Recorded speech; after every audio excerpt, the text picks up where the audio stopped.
Alors bonjour et bienvenue à cette nouvelle émission de Divinons avec Tonton Tone. Ce matin, nous allons tirer pour vous l'énergie de la journée du 8 avril 2026. C'est également un tirage intemporel, alors si vous êtes guidé à écouter cette vidéo une date ultérieure, sachez qu'il devrait y avoir pour vous ici des informations, un message afin de vous aider et de vous guider tout au long du chemin de l'accomplissement de votre destinée. On aborde notre rituel habituel en allumant une seconde bougie afin d'ancrer temporairement vos ancêtres et vos guides spirituels bien intentionnés à votre égard et au mien, afin qu'ils se joignent à mes ancêtres et mes guides spirituels pour vous amener ce message que j'espère positif, constructif, amélioratif.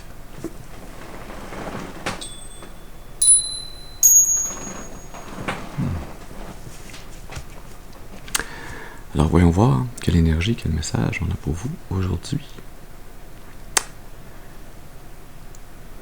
Oui, on va utiliser le tarot Osho Zen.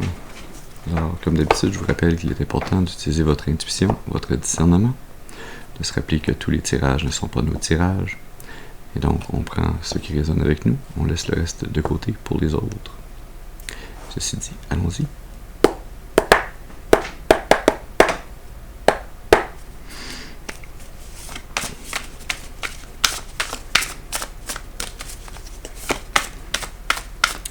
Alors, est-ce qu'on peut avoir une première carte pour commencer? Qu'est-ce qu'on a besoin d'amener comme message à la collectivité ce matin?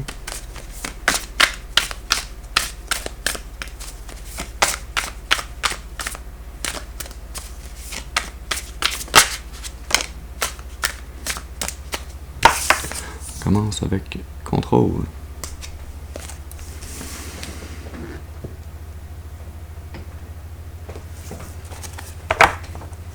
Sous le paquet, la conscience.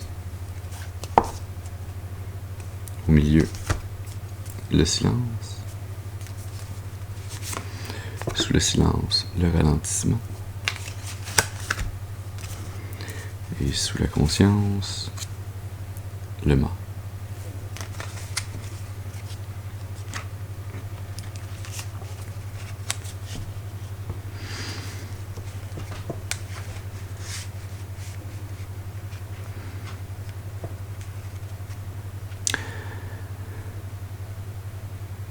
Oui, on est en train d'apprendre tranquillement le lâcher prise. Là. On est dans une énergie où on réalise le contrôle que l'on a appliqué à notre vie, à nos façons de penser, à une certaine routine, une certaine rigidité dans laquelle on a vécu, qui nous a empêchés de pleinement se déployer, de pleinement vivre.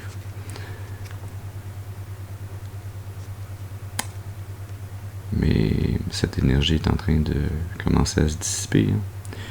On a commencé à recevoir des messages de notre âme supérieure, notre conscience qui vient déchirer le voile opaque de ces programmations, de ces modes de pensée routiniers, restrictifs,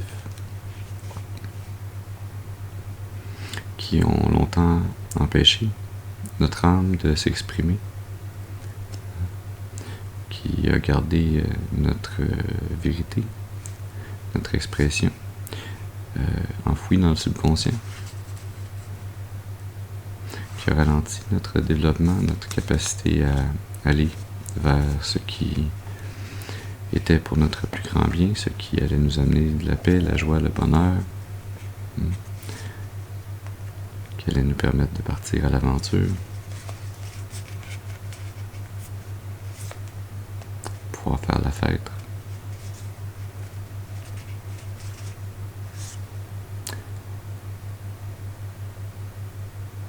Nous transformer à travers un éveil spirituel et trouver notre véritable place dans le monde, dans la création.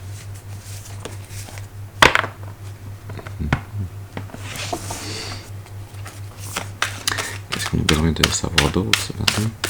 Est-ce qu'on peut avoir une carte, s'il vous plaît? Qu'est-ce qu'on a besoin d'amener comme message à la collectivité?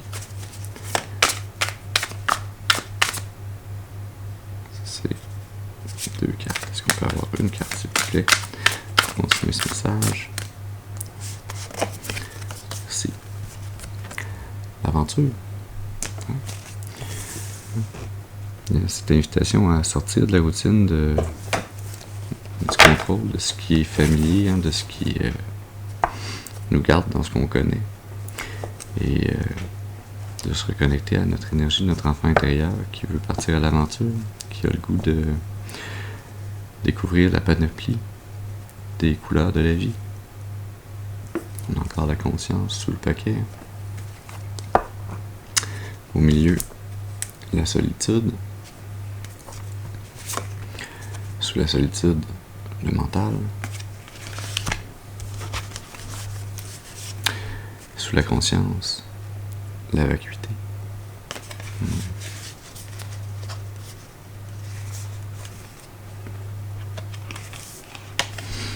Il y a cette invitation très forte de votre âme à recommencer à bouger, à recommencer à vous aventurer dans le monde, à faire de nouvelles expériences. Votre conscience a besoin de s'exprimer, de sortir de cette sensation de vide, de noirceur. Ça sent la nuit noire de l'âme, ça. La très grande introspection que vous êtes allé faire afin de débusquer tous les mécanismes en vous qui polluaient votre esprit, votre santé mentale, vos façons de penser, qui vous gardaient sous le joug du contrôle de ces actions routinières quasi robotiques.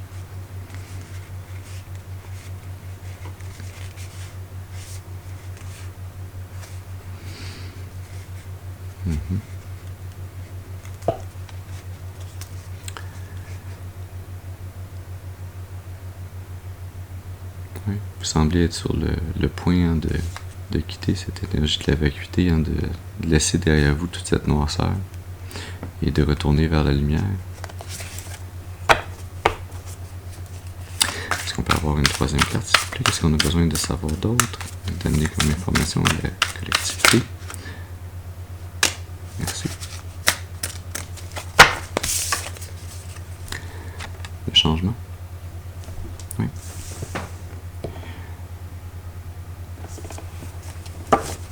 Sous le paquet, le créateur. Au milieu, le rêve. Sous le rêve, la politique. Et sous le créateur, la source.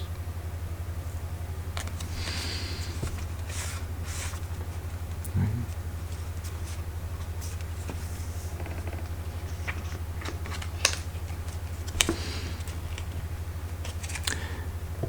Alors que vous reprenez goût à vous aventurer hors de vos zones de confort, que vous recommencez à aller vers le monde, aller vers de nouvelles expériences.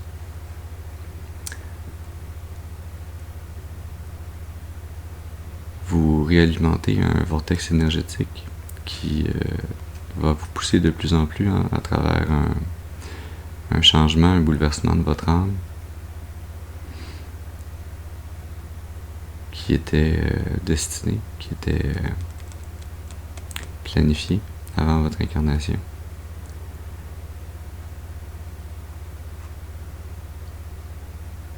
Vous allez pouvoir vous reconnecter à votre énergie créatrice, à votre capacité de manifester, en étant réellement aligné sur le chemin de la destinée qui était prévu par Dieu, par la source.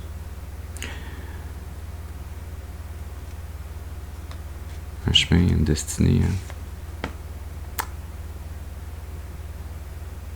qui va vous mener alors que vous apprenez vous départir du masque de l'ego, alors que vous apprenez à être pleinement vous-même. Non pas seulement une partie, mais entièrement. Qui va vous amener à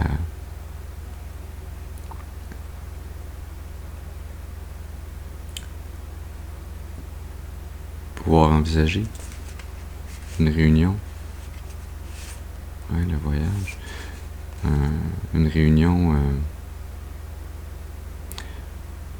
dharmique. C'est une réunion spirituelle à laquelle vous avez rêvé, une réunion avec une âme sœur que vous reconnaissez intuitivement, que vous reconnaissez parce que vous voyagez avec elle entre les incarnations.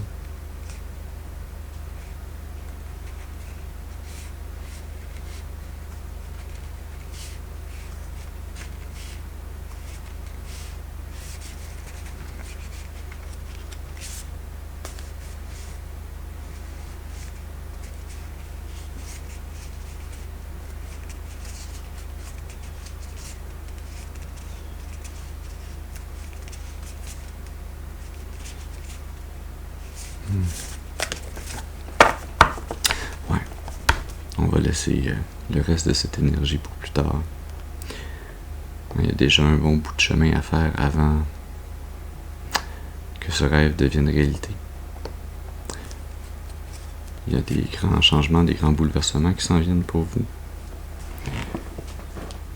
Des changements, des bouleversements qui vont vous réaligner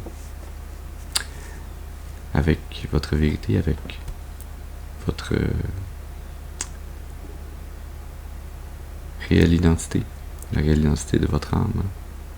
Lorsque vous aurez fait le travail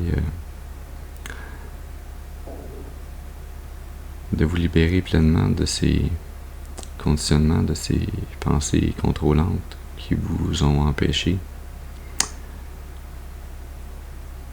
de laisser libre cours aux envies, aux pulsions, aux intuitions de votre âme, à aller découvrir, changer, évoluer, grandir.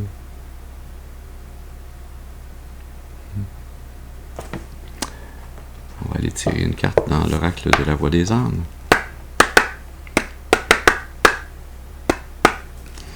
Alors, qu'est-ce que votre âme a à vous communiquer, afin de vous aider, de vous guider dans ces changements, ces bouleversements qui s'en viennent?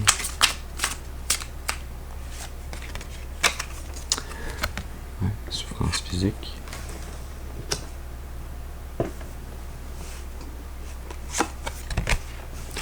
Le poids des larmes.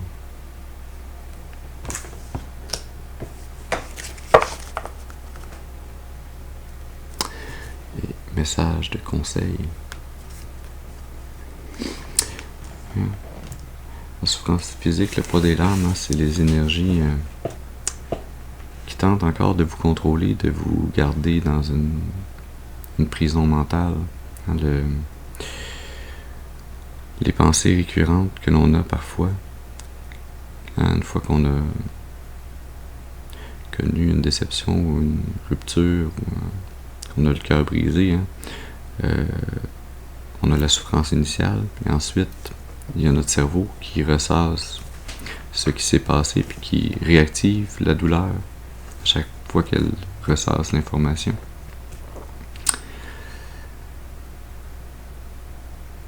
C'est pas plaisant, mais ça a une certaine fonction que l'on retrouve ici dans le poids des larmes. La fonction est justement de venir déchirer le voile de votre conscience, de déchirer les forces de ce qui vous enchaîne, de ce qui vous contrôle, de ce qui vous a amené dans des attachements plutôt que dans de l'amour. Ces larmes, il ne faut pas les éviter, il faut les vivre pleinement. Il faut prendre le temps de passer à travers ce cycle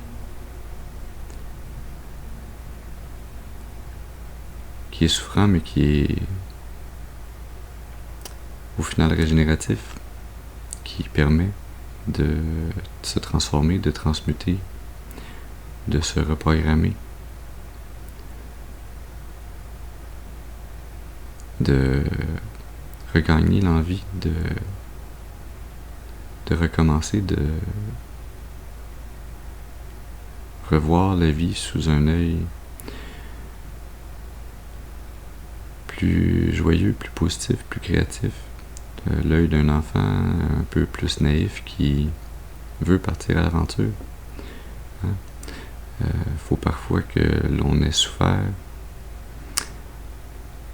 et que l'on ait enduré cette souffrance pendant un certain temps afin que se rebalancent les énergies en nous. Il faut que ça fasse assez mal pour qu'on veuille venir rebalancer en allant du côté plus positif.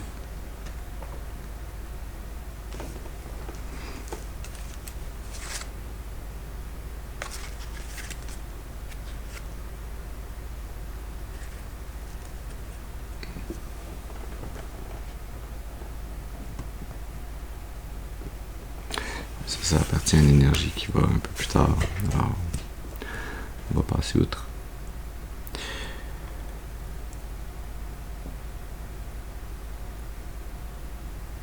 Ouais. On va aller tirer dans l'oracle des intuitions profondes.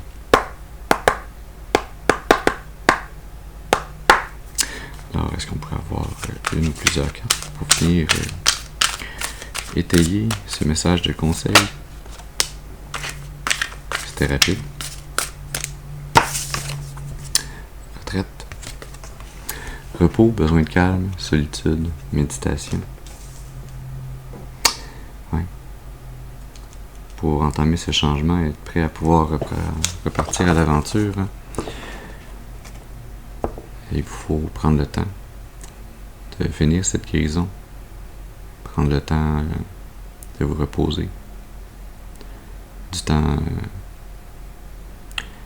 en solitaire, du temps à méditer, à vous reconnecter à votre âme supérieure, à Dieu. Ouais. Le courage sur le paquet, force intérieure, bravoure, résilience. C'est nécessaire et c'est également ce que votre âme est venue travailler, apprendre, entraîner. Ce courage, cette résilience, cette force intérieure, à travers les épreuves. Si on n'a jamais d'épreuves à parcourir, à surmonter, on ne gagne jamais en force.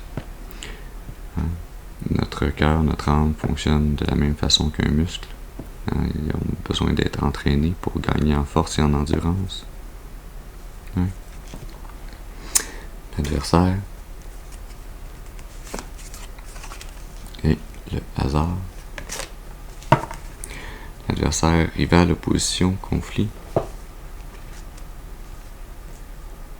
Ça me rappelle une 2 d'épée, cette carte des adversaires. Un blocage, une incapacité à prendre une décision. C'est comme si vous vous gardiez dans un état de conflit intérieur en repoussant une décision qui doit être prise.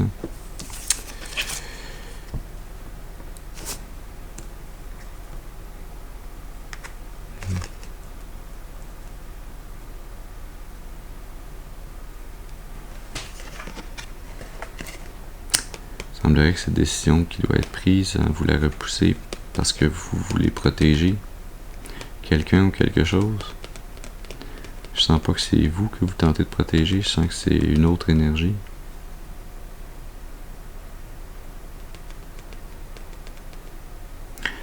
Je sens que votre intuition va vous donner raison. Parce que le temps que vous allez avoir pris à vous guérir, à vous reconnecter à votre âme, à reprendre force, courage et détermination pour le futur, ça va amener un changement qui pourrait sembler être le fruit du hasard, une coïncidence, mais qui en fait fait partie intégrante de votre destinée, qui semble être un hasard ou une coïncidence parce que vous vivez linéairement le temps de cette incarnation, mais votre âme, elle, n'est pas liée par le temps.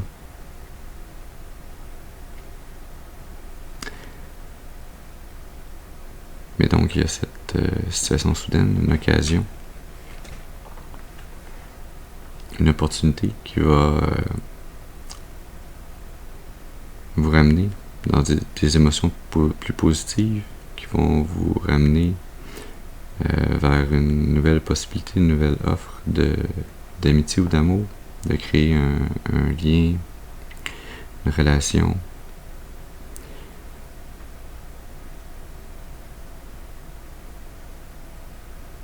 qui va vous redonner foi en la vie. Mais pas vous redonner foi complètement comme si vous n'aviez plus la foi. Je sens que vous êtes en train de reprendre foi en la vie à travers ce temps, dans la solitude, dans la contemplation, dans la reconnexion à la source.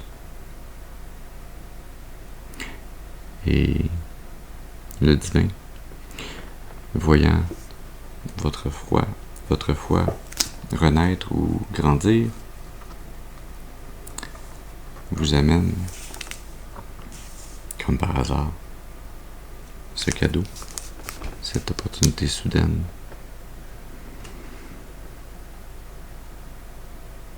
cette relation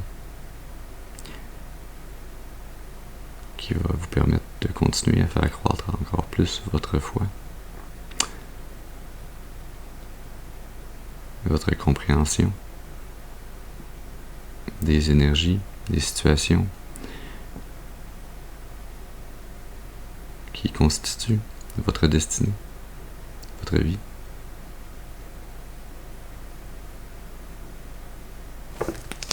On prend une dernière carte dans l'oracle du soleil radieux.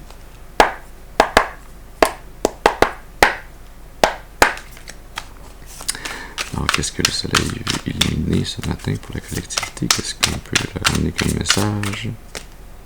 C'est innovation.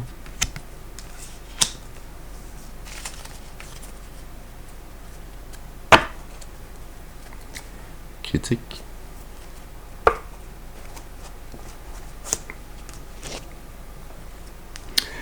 Luxure. Enthousiasme.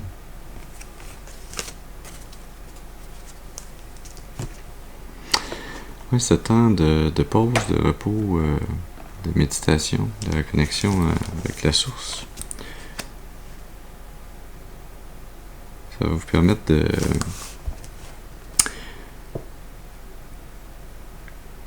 retrouver un nouveau sens à la vie, voir une nouvelle façon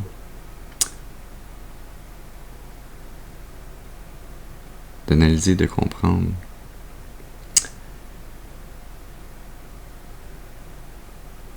le chemin de votre destinée, d'analyser, de comprendre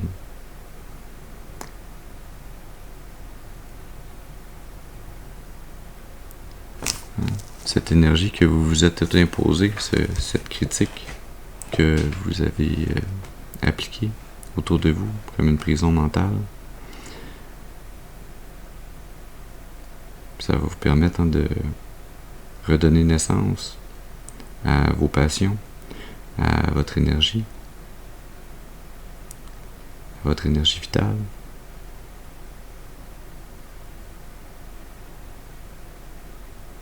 Ouais, de littéralement vous transformer presque du jour au lendemain.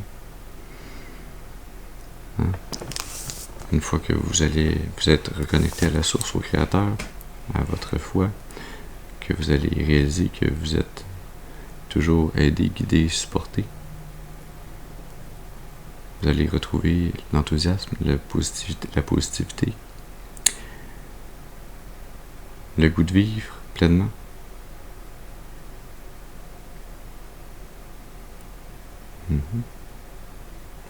Alors voilà, le message que nous avions pour vous ce matin. J'espère qu'il aura pu vous amener des informations, un message, une certaine clarté, afin de vous aider, de vous guider tout au long du chemin de l'accomplissement de votre destinée, pour votre plus grand bien et le plus grand bien de toute la création. Je vous remercie pour votre présence auprès de moi ce matin. Je vous souhaite une excellente journée et je vous dis à la prochaine. Merci.